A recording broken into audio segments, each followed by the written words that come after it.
At 16 years old, most of us were worried about passing our driver's test, but UI senior Manzur Shakali had a little bit more to worry about. When I was 16, the revolution broke out in Syria. Shakali grew up in Damascus, Syria, when what started out as peaceful protests turned into a violent revolution. I was starting to be increasingly targeted by the government because of my activities with the revolution.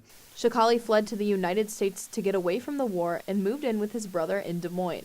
He was able to get a student visa and then applied for political asylum, which is for people who feel their government poses a legitimate threat.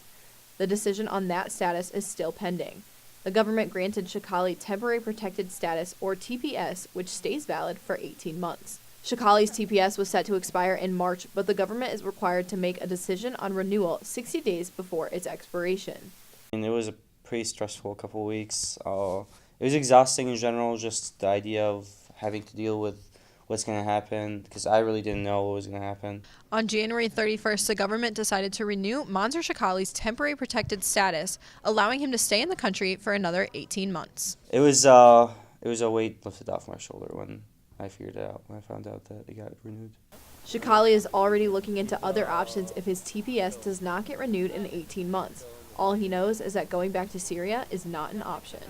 Well, I'm not completely sure what the future after 18 months looks like.